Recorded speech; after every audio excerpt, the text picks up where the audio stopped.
Okay, this is my second video where I'll be looking at how you calculate with uncertainties in measurements. So I've been looking at absolute uncertainties, percentage uncertainties, and then the rules that you use for if you're calculating with those measurements got uncertainty.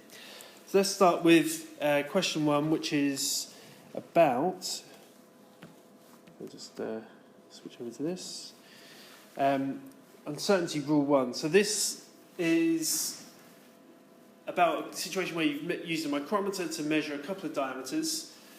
The diameter of the first cylinder that you measure is 12.78 plus or minus 0.02 millimetres. And then second cylinder is 16.24 plus or minus 0.03 millimetres. The difference in the diameters is calculated. What is the uncertainty in this calculation? Or in the difference? We're given 4 options. Is it A plus or minus 0.01, 0.02, 0.03, 0.05, or D? Right, so we've calculated the difference in diameter, so that's a subtraction, and that means that we need to add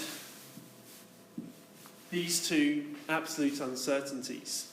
So the absolute uncertainty would be plus or minus 0.02 plus 0.03, so that's plus or minus 0.05 millimetres. Very simple to see, so D is the correct answer. That's our first question for Rule 1. Question 2 for Rule 1. We're given a diagram, which we'll cover in a moment, and it's about an experiment to determine the speed of a falling object. It's falling at constant speed through a clear liquid in a glass tube. There's 2 marks on the tube, one at the top, that's positioned at 115 millimetres plus or minus 1, and the lower mark is 385 plus or minus 1 millimetre. Then we note the time that the ball passes each of the marks, so it passes the first one at 1.5 plus or minus 0.02, and then at 3.5 plus or minus 0.202. The speed is calculated by the difference in the distances divided by the difference in the time, so it's change in distance over change in time. That's 270 divided by 2, giving 135 millimetres per second. Which of these expressions calculates the fractional uncertainty in the value for this speed? And those will come up in a moment, but here's the diagram. So it's not crucial to answer the question, but it gives you context of what we're doing. So we're working out the difference in these heights to work out the distance that the ball travels and the difference in the times that it passes those to work out the time difference. Okay, here are the options then. So A, we're looking for the fractional uncertainty. A is 2 divided by 270 plus 0.04 divided by 2. Or is it 2 divided by 270 minus 0.04 divided by 2? Or 2 divided by 270. So basically all the numbers are the same. Is it plus, minus, multiply, or divide those two fractions? So 2 over 270 and 0.04 over 2. This is actually a combination of Rule 1 and Rule 2. Now, fractional uncertainty we haven't actually come across. So what is a fractional uncertainty? I would say that this is these are percentage uncertainties in fraction form. That's what we're looking at. Now, where did these values come from? Well, if you calculate 385 minus 115, that's 270. So that's the distance measurement. And 3.5 minus 1.5 is 2. So that's where those values came from. So we're dividing by the value of the measurement. And the 2 here on top is the sum of these two absolute uncertainties for the distance. Now you remember, if you're subtracting, which you are here, then you add the absolute uncertainties. So this is where Rule 1 comes in. You've got to appreciate that you're adding those absolute uncertainties. And the same for the time values, which is 0.04. So that's 0.02 plus 0.02. So that's where those numbers come from. Now, this, as I say, is not technically just a pure rule 1 problem. It's actually a rule 2 problem because we divided the distance by the time. So when you do a division, you know you need to add percentage uncertainties. So what we're going to do is we're going to add the percentage uncertainties for D and T in fractional form. So we need to look for which one has the addition of those, and A is the answer there. A's got 2 divided by 270, so that's the percentage uncertainty for D, that's the percentage uncertainty for T. We're adding them together, so A is the answer for that one. Third example for rule 1. A student uses a digital ammeter to measure a current. The reading of the ammeter is found to fluctuate between 1.98 and 2.02 amps. The manufacturer of the ammeter states that any reading has a systematic uncertainty of plus or minus 1%. Which value of current should be used by the student? So should they quote 2 plus or minus 0.01? All of the measurements are stated at 2. So should it be plus or minus 0.01, 0.02, 0.03, or 0.04? Well, this measurement is a range measurement. So you've got to look at the highest value and the lowest value to work out the range. So we've got 2.02 and 1.98, so you work out the difference, so that's 0.04. And then you need to work out the half range, so that would be 0.02. Half of that is 0.02, so we'd state the answer is B, 2 plus or minus 0.02 amps. Now that's true for our exam board. Others may allow both, so you could say the half range or that, which doesn't really make sense if you have a multiple choice question on it. But hey, some exam boards may require you to state the full range, in which case the answer would be D. So you need to know which of those your exam board requires. If your exam board requires both, then they probably wouldn't ask this question. Not requires both, but if the exam board would accept both, then they wouldn't answer this question. Probably. So those are some questions about Rule 1. Kind of Rule 1 anyway. There aren't many questions about Rule 1. Let's look at some questions for Rule 2. We're calculating the resistance of a lamp using potential difference and the current, so PD across and current through. Which statement correctly describes how to combine the uncertainties in the PD and in the current? Do we A, add together the actual uncertainty in the PD and the actual uncertainty in the current? Do we add together the percentage uncertainties in both? Do we subtract the actual uncertainty in both? Or do we add absolute uncertainty or actual? Or do we subtract the percentage uncertainty? So what we need to remember here is how is resistance being calculated? R is V divided by I, the ratio of potential difference to the current through. So we're doing a division. That means we need to add the percentage uncertainties. There's no more to it than that. So the answer is B. On to the second question for Rule 2. We're doing an experiment. We take a radio-controlled car. It takes 2.5 plus or minus 0.05 seconds to travel 40 plus or minus 0.1 metres. What are the car's average speed and the uncertainty in this value? Is it A, 16 plus or minus 0.36 metres per second? And you'll notice that the speeds are all stated as 16, so we know the speed is 16. We don't need to calculate that. Is it plus or minus 0.4 seconds? Is it plus or minus 0.2 or plus or minus 2? And notice that there are different numbers of significant figures or different numbers of decimal places for our answers. So we need to choose the appropriate number of decimal places as well as the appropriate way of stating the uncertainty. So let's have a look at what we need to do for this one. So we know the speed is 16. It could be point whatever.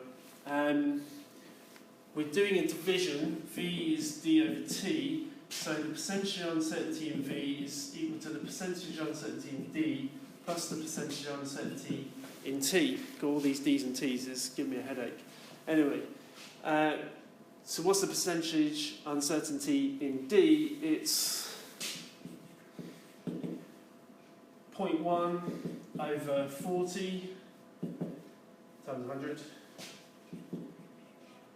So what does that equal?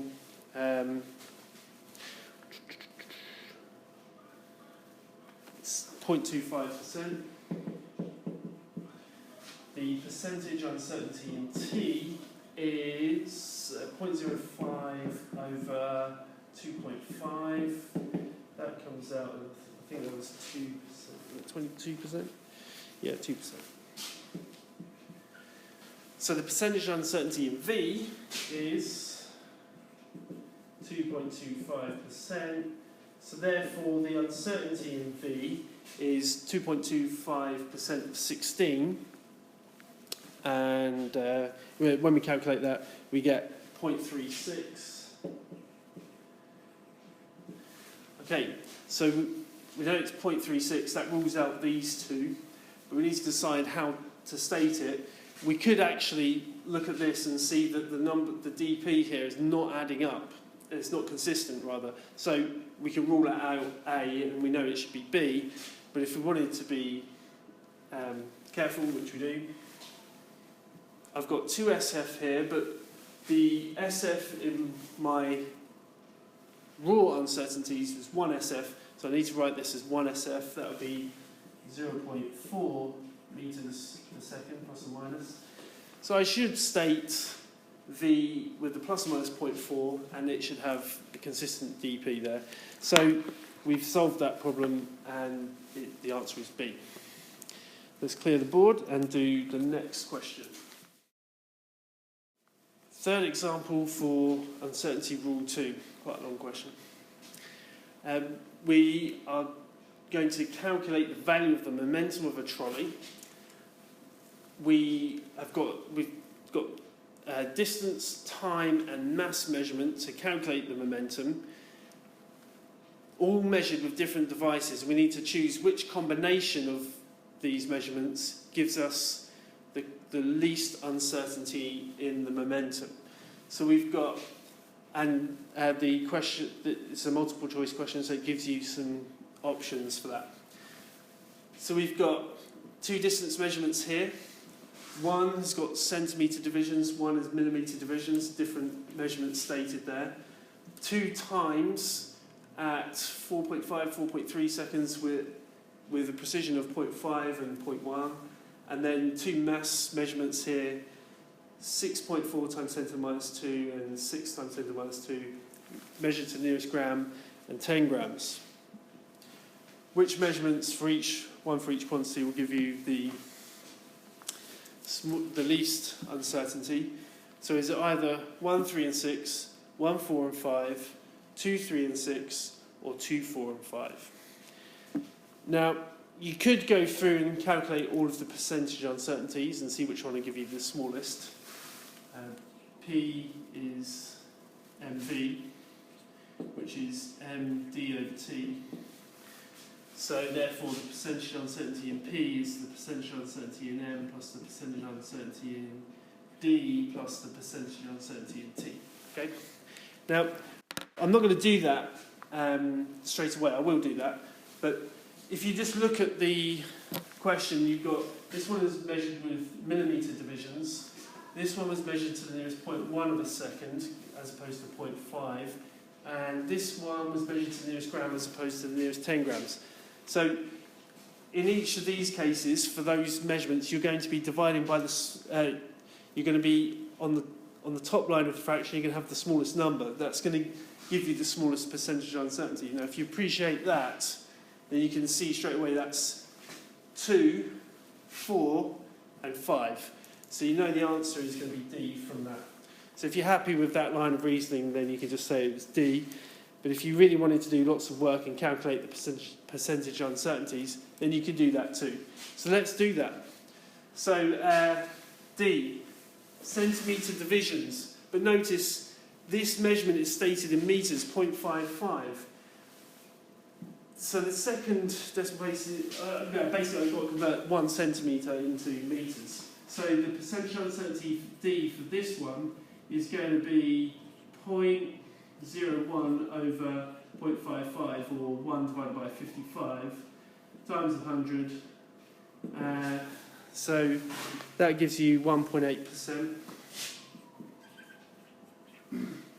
This percentage uncertainty in D is measured to the nearest millimetre, which is the third decimal place. So you get to, so I'll do it we'll do this way. 547. 1 divided by 547 times 100. Just take it for granted that I'm multiplying by 100. That gives you 0.18%. So you can see, smaller scale division gives me a smaller percentage uncertainty. Let's do measurement 2 over here. So percentage uncertainty for T, this first one, what is it? 0.5 over 4.5 times 100. That one gives you 11%. This one is 0.1 over 4.3, 1 over 43, times 100. It's 2.3%. So you made a dramatic saving there by taking that measurement. That's because also these time values are smaller than the relatively smaller compared to these distance measurements. That's why you're getting much larger percentages here. And the percentage uncertainties for M, I'm going to write over here because I hope that's actually being picked up by the camera there. This is, okay, this one requires a bit of brain power.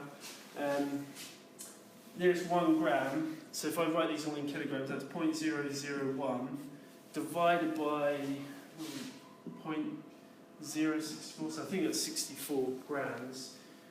And that one, when you multiply that by 100, that gives you 1.5%.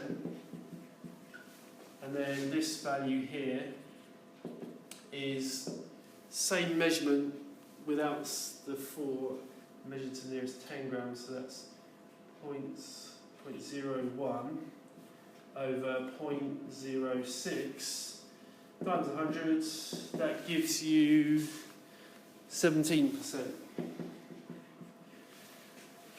So you can see that the smallest values are in the second one, 2, 4 and 5. Those are the smallest percentages. So that's going to give me the smallest percentage uncertainty for the momentum.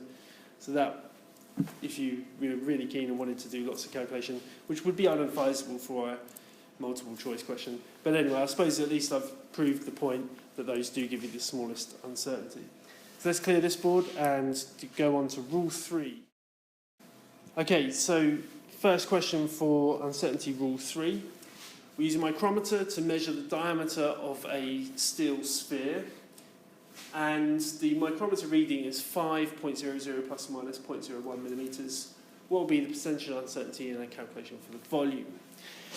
Right, so we can work out is it 0.2%, 0.4%, 0.6%, or 1.2%? Now, if we look at the equation for volume, it's volume of a sphere, that is, it's 4/3 pi r cubed. And so therefore, using rule 3, the percentage uncertainty in V is equal to, these are constants here, pi is a constant, so 4, 3 and pi are constants. So it's just equal to 3 times the percentage uncertainty of R, because R is raised to the power of 3, we need to multiply its percentage uncertainty by 3. And R is equal to D divided by 2. So because it's equal to D divided by 2, 2 is a constant, doesn't have uncertainty, so the percentage uncertainty in R is equal to the percentage uncertainty in D. You don't have to write this all down, obviously, you just need to appreciate that fact. So this is equal to 3 times the percentage uncertainty in D. So now we'll just calculate percentage uncertainty in D, and we've got the answer, actually. So this is 0.01 over 5 times 100, that gives you 0.2%. So the percentage uncertainty in V is 3 times that, which is 0.6%. C is the answer. Question 2. We've got an experiment to determine the acceleration of free fall G. The period of oscillation T and length L of a simple pendulum were measured. The uncertainty in measurement of L is estimated to be 4%. For T, it's estimated to be 1%. This is the equation that's used to determine G, which is 4 pi squared L over T squared. What's the uncertainty in the value for G? Is it 2%, 3%, 5%, or 6%? We've already given the percentage uncertainties, so we just need to find out the relationship between the percentage uncertainty of G and L and T. In the equation, 4 and pi are constants, so the percentage uncertainty in G is, we've got a division here, so we're using rule 2, the percentage uncertainty in L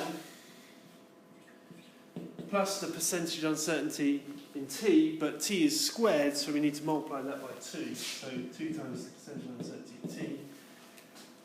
Okay, nice and easy then. 4%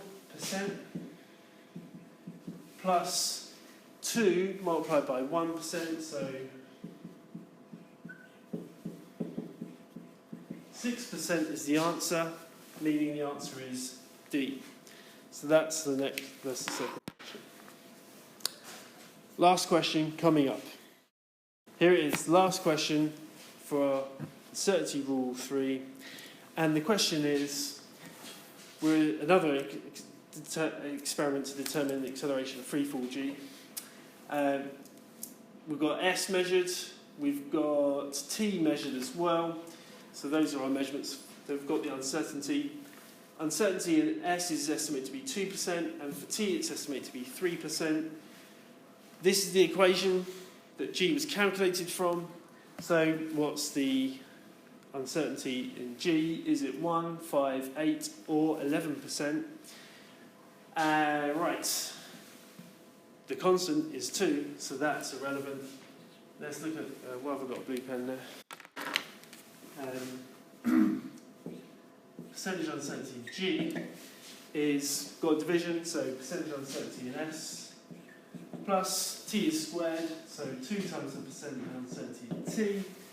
So S is 2%. T is, which I need to multiply by 2, 3%. So that's 2 plus 6, giving me 8%. I hope that's right answer. C is the answer. And that's how you deal with exam questions for uncertainty. Hope that was helpful. If you need any further assistance, then please put it in the comments.